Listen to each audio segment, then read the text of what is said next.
क्या आपने कभी सोचा है कि भगवान जगन्नाथ की मूर्ति अधूरी क्यों है? क्यों उनके हाथ नहीं हैं? और क्यों हर साल पुरी में निकलती है भव्य रथ यात्रा? इस कथा की शुरुआत होती है एक ऐसे राजा से जो थे भगवान विष्णु के अनन्य भक्त। आइए जानते हैं जगन्नाथ जी के जन्म की यह रहस्यमयी गाथा।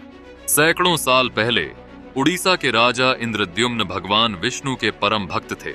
एक दिन उन्होंने संकल्प लिया, ऐसा मंदिर बनवाऊंगा जो पृथ्वी पर श्रीहरि का सबसे पवित्र धाम बनेगा।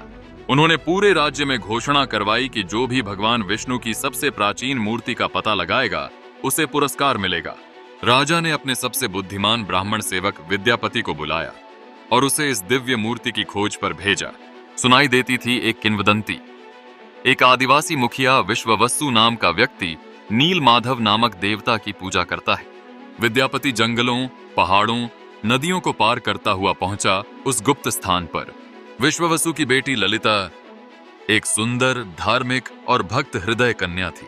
विद्यापति और ललिता की पहली भेंट ने ही सब कुछ बदल दिया।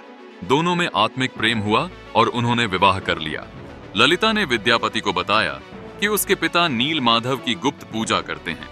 ललिता ने एक रात विद्यापति को छुप कर ले जाया और उन्होंने पहली बार दर्शन किए नील माधव के। एक चमकती हुई दिव्य मूर्ति जिसकी आंखों से प्रकाश निकल रहा था।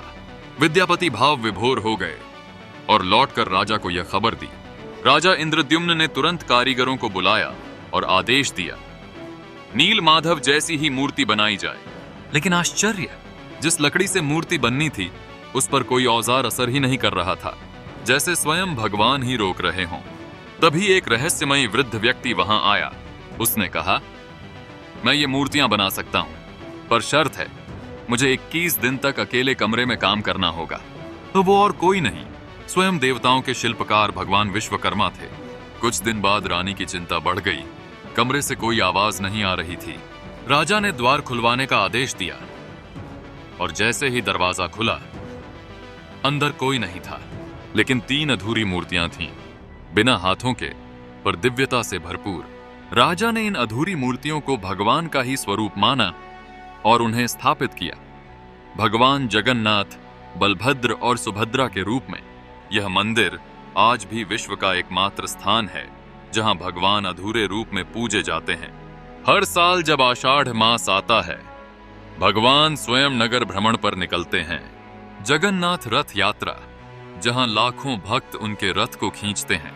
कहा जाता है, रथ की रस्सी को छूने मात्र से पाप नष्ट हो जाते हैं। यह यात्रा नहीं, यह परमात्मा से मिलने की पुकार है। अगर आपको यह दिव्य कथा पसंद आई हो तो वीडियो को लाइक और शेयर जरूर करें और ऐसी ही रहस्यमयी कहानियों के लिए हमारे चैनल को सब्सक्राइब करें। जय जगन्नाथ।